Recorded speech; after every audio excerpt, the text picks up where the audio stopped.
Chapter 10 The Knight's Gifts. The three knights lay in the grass, fighting for breath. "The dance. We must stop. Stop dancing," gasped the older knight. "We have stopped." "We pulled you away," said Annie. The knight looked up at her, and Jack. He had a rough, craggy face. Who are you?" he asked in a hoarse voice. "Friends," said Annie. She spoke loudly, to be heard over the music. "We come from King Arthur's castle." "We're on a quest," said Jack, "to get to the water of memory and imagination." "To save Camelot," said Annie. "Camelot," whispered the knight. "We come from Camelot. I don't recognize you." "We're just visiting," said Annie, "but we know all about you. You're Sir Lancelot, aren't you?" "Yes," breathed the knight. "And Sir Percival and Sir Galahad?" said Jack. "Yes, my son, Galahad," said the knight. "King Arthur thinks you are lost forever," said Annie. Sir Lancelot closed his eyes.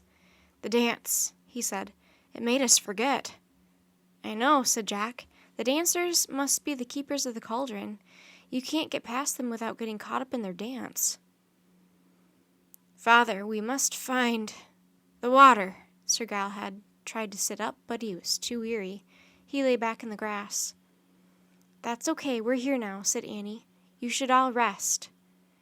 Sir Galahad closed his eyes. "Yeah, don't worry," said Jack. "Annie and I will find the magic water for Camelot." "But you are just children," said Sir Percival, the third knight. "You must wait for us." "There's no time to wait," said Jack. "Camelot is dying," said Annie. "We have to hurry." "Then you must take this," said Sir Galahad. He reached into a leather pouch that hung around his shoulder.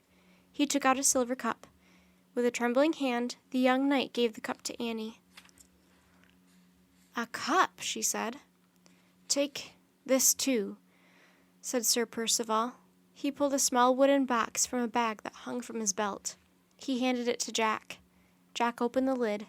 In the middle of the box was a pointer with markings all around it. "A compass," said Jack.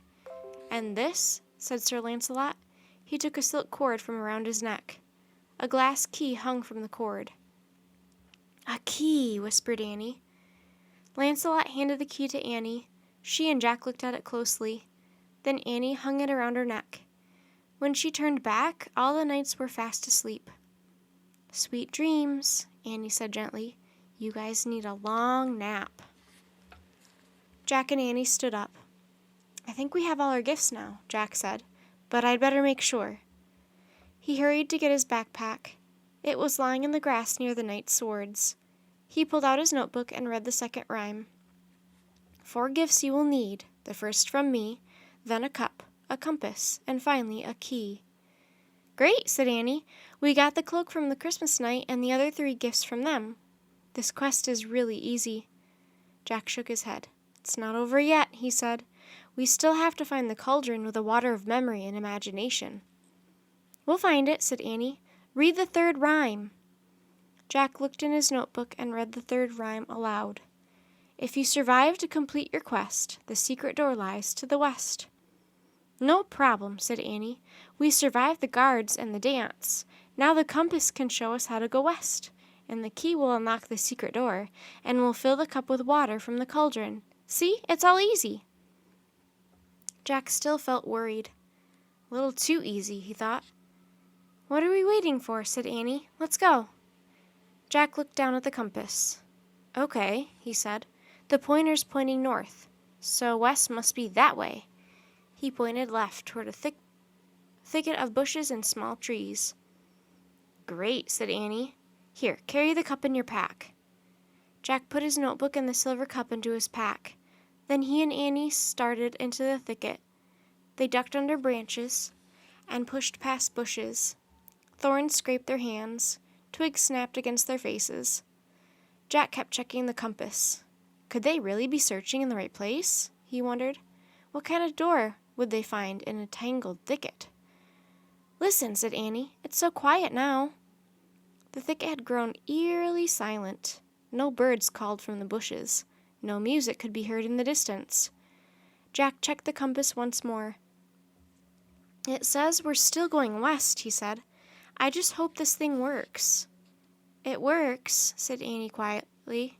"Look!" Annie was holding back a leafy branch. She pointed to a rocky hillside beyond the thicket. Halfway up the hillside was a ledge. Between two giant boulders on the ledge was a shining glass door.